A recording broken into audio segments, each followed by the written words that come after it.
మీ business ఏదైనా మీ ఊర్లో promotion చేయాలంటే అది సుమన్ టీవీతోనే సాధ్యం. ఇప్పుడే సంప్రదించండి. నమస్తే, వెల్కమ్ టు సుమన్ టీవీ. కలియుగ దైవం శ్రీ వెంకటేశ్వర స్వామి లడ్డూలో జంతువుల కొవ్వును కలుపుతున్నారు, చేపల నూనెను వాడుతున్నారని కూడా ఏపీ సీఎం చంద్రబాబు నాయుడు అయితే సంచలన వ్యాఖ్యలు చేయడం జరిగింది.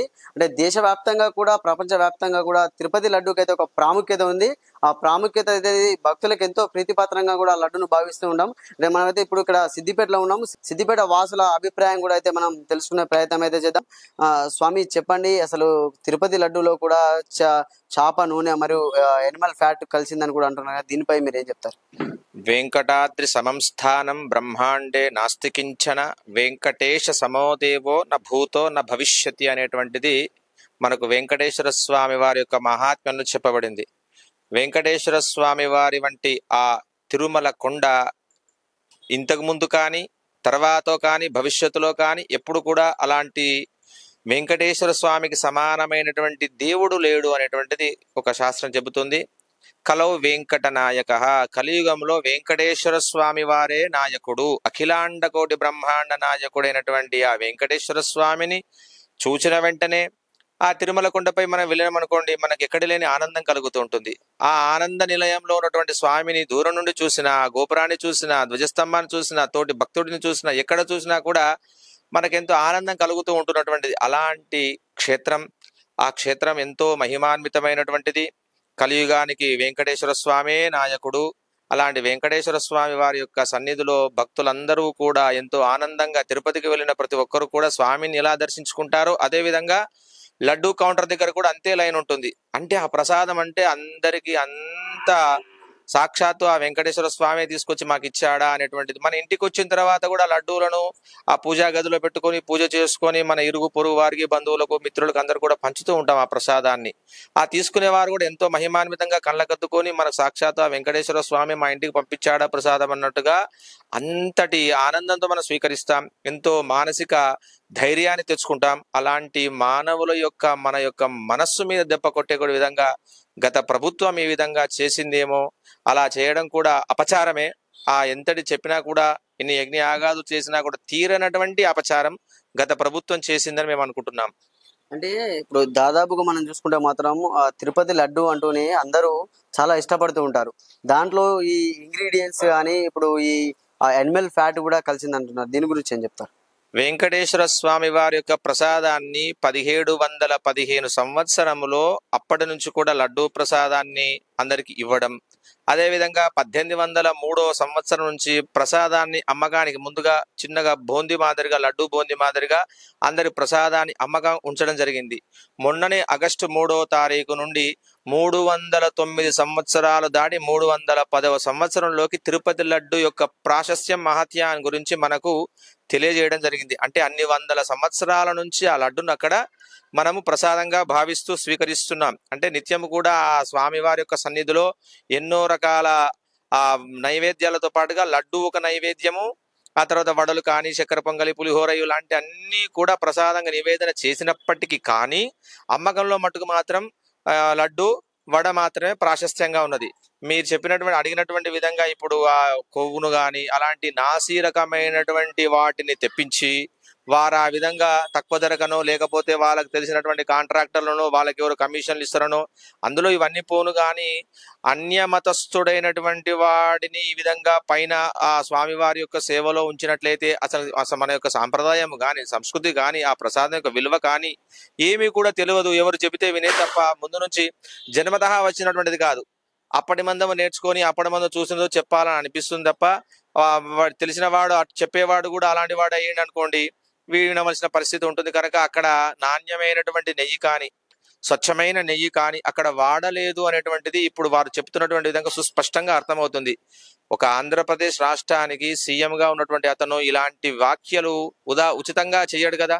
నిర్ధారణకు వచ్చిన తర్వాత, ఎందుకంటే ప్రపంచమంతా తెలిసినటువంటిది దేశ విదేశాలకు కూడా ప్రసాదంగా భావించి తీసుకొని వెళ్ళేటటువంటిది తిరుపతి ప్రసాదమే. ఇన్ని దేవాలయాలు భారత ఖండం మీద ఉన్న, భారతదేశంలో ఉన్న ఏ ప్రసాదాన్ని కూడా తీసుకొని వెళ్ళరు అక్కడికి. ఎవరైనా కానీ వచ్చిందంటే వెంకటేశ్వర స్వామి దర్శనం చేసుకోవాలి అనేటువంటి ఆనందంతో వస్తుంటారు. మన ఇంటికి వచ్చి మన బంధువులను, మిత్రులను, తల్లిదండ్రులను లేదా ఏ విధంగా అనేది కలుద్దామని అనుకుంటారో అదే విధంగా విదేశాల నుంచి వచ్చేటువంటి వారి యొక్క ప్లానింగ్ లో వెంకటేశ్వర స్వామి దేవాలయం దర్శనం కూడా ఒకటి ఉంటుంది. ప్రసాదం తీసుకోవడం కానీ, అందరికి పంచడం కానీ ఈ విధంగా ఉంటుంది. అలాంటిది ప్రపంచవ్యాప్తం, విశ్వవ్యాప్తమైనటువంటి లడ్డూ ప్రసాదం గురించి ఒక ముఖ్యమంత్రి స్థాయి వారు ఆ విధంగా ఉచితంగా అనరు, నిర్ధారణ జరిగితే అంటారేమో అని అనుకుంటున్నాం మేము. అంటే ల్యాబ్ రిపోర్ట్స్ కూడా చెప్తున్నాయి కదా, అంటే ఇట్లా ఇంగ్రీడియంట్స్ లోను వాటిలోనూ కూడా కలిసిందని కూడా ల్యాబ్ రిపోర్ట్స్ కూడా వచ్చాయి కదా మరి. అవును, ఎన్డిటిఏ ల్యాబ్ రిపోర్ట్స్ కూడా ఏమైనా వచ్చినాయంటే అందులో ఎనిమల్ ఫ్యాట్ కలిసిందని, లేదా చేప సంబంధించిన నూనె కలిసిందని చెప్పేసి, ఆయిల్ కలిసిందని చెప్పేసి వచ్చే ఉన్నాయి. లేకపోతే అవన్నీ చూసినటువంటిగా ఎవరితో పొత్తు పెట్టుకొని ఉన్నట్టు చేసేటువంటి నిర్ధారణ, ల్యాబ్లో వచ్చినటువంటి నిర్ధారణ సుస్పష్టంగా ఖచ్చితంగా ఉంటుంది. లేకపోతే అది నిర్ధారణ కాకపోతే పైవారు ఇంకా వారిపైన చర్యలు తీసుకుంటారు. ఇంకొకటి, మనం పెట్టుకున్నది ఎవరితో? అఖిలాండకోటి బ్రహ్మాండ నాయకుడితో. స్వామికి ప్రత్యక్షంగానో పరోక్షంగానో స్వామి వారి యొక్క అనుగ్రహం వల్లనే చంద్రబాబు నాయుడు గారు ఈ రకంగా ఉన్నాను, నాకు మళ్ళీ జన్మ వచ్చింది తిరుమల కొండపైననే స్వామివారి అనేటువంటిది ఆయనకు తెలుసు.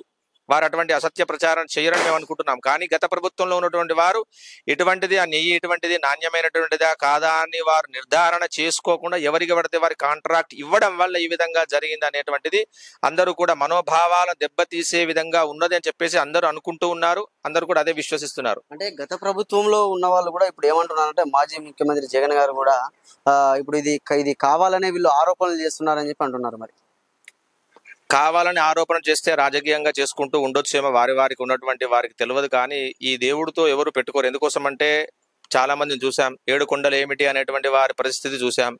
సరే, 1000 కాళ్ళ మంటపంలో ఒకసారి ఇబ్బంది పడ్డా తర్వాత ప్రాయశ్చిత్తం పొందినటువంటి వారిని చూసాం.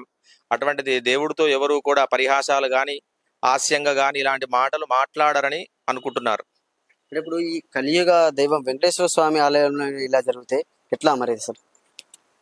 వెంకటేశ్వర స్వామే మనకు ఇంతవరకు చెప్పుకున్నాం. మన వెంకటేశ్వర స్వామే మనకు నాణ్యమైన, మనకు స్వామివారే అఖిలాండకోటి బ్రహ్మాండ నాయకుడు.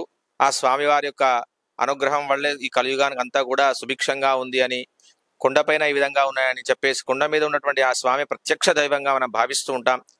అదేవిధంగా గ్రామాన ఉన్నటువంటి వారందరూ కూడా ఒకసారి ఏం జరుగుతుంది అనేటువంటిది కూడా నిర్ధారణ చేసుకోవాల్సిన పరిస్థితులు కూడా ఉన్నాయి. అంటే ఇప్పుడు వెంకటేశ్వర స్వామికి ఇలా జరిగితే ఇంకా రానున్న రోజుల్లో భవిష్యత్తులో హిందూ ధర్మం గురించి ఎట్లా మరి పరిస్థితి? హిందూ ధర్మాన్ని కాపాడుకోవాల్సిన బాధ్యత మన అందరిపైన ఉన్నది, ఏ ఒక్కరిపైన కాదు. ఆ భగవంతుడు మనకు జన్మనిచ్చాడు. అన్ని జన్మల్లోకెల్లా ఉత్తమమైనటువంటి జన్మ మానవ జన్మ.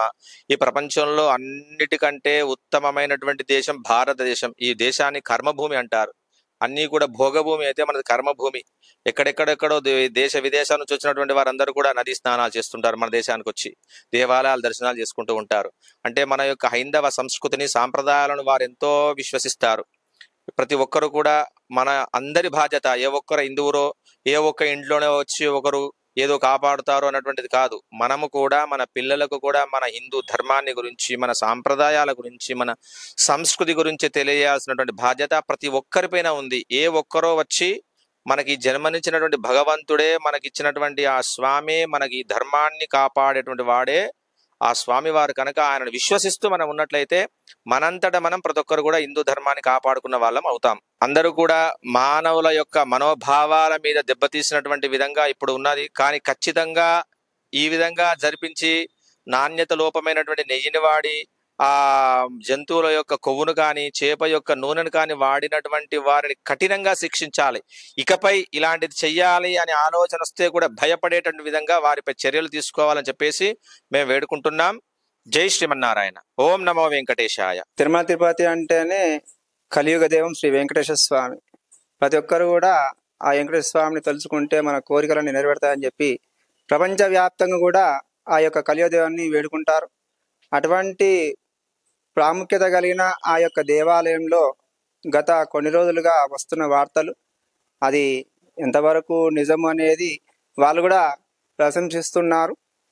కాబట్టి ఇలాంటి సంఘటన జరగకుండా, మరియు ఆ భగవంతుని యొక్క సేవలో ఉన్నాం కాబట్టి భగవంతునికి ప్రీతిపాత్రమైన లడ్డు ఇలా జంతు కళేబరాలతో తయారవడం మనము జీర్ణించుకునే సమస్య అది.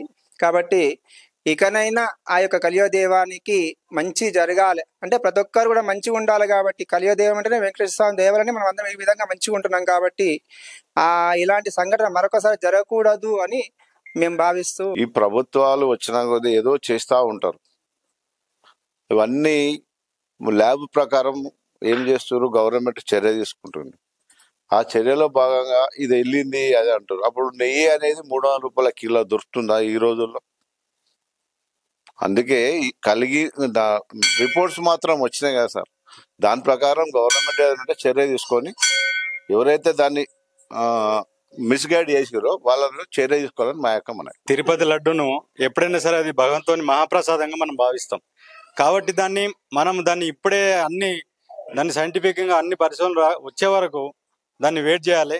అంతేగాని ఎవరు తోచిన విధంగా దాన్ని చులకన చేసి మాట్లాడు ప్రతి హిందువుడు అది మనోభావాలను దెబ్బతీసినట్టయితుంది. కాబట్టి మనం ఎందుకంటే దాన్ని మహాప్రసాదంగా భావిస్తాం. వేడుకొండల స్వామి ప్రసాదం అంటే మనం కళ్ళకు అద్దుకొని తీసుకునే అది ప్రసాదం. కాబట్టి అది అన్ని వచ్చినా కానీ దాన్ని అపవిత్రంగా చూడకుండా దాన్ని అన్ని పరిశ్రమలు రాకముందే ఎవరు తోచిన విధంగా వాళ్ళు దయచేసి మాట్లాడద్దు. హిందువుల మనోభావాలను దెబ్బతీయద్దు.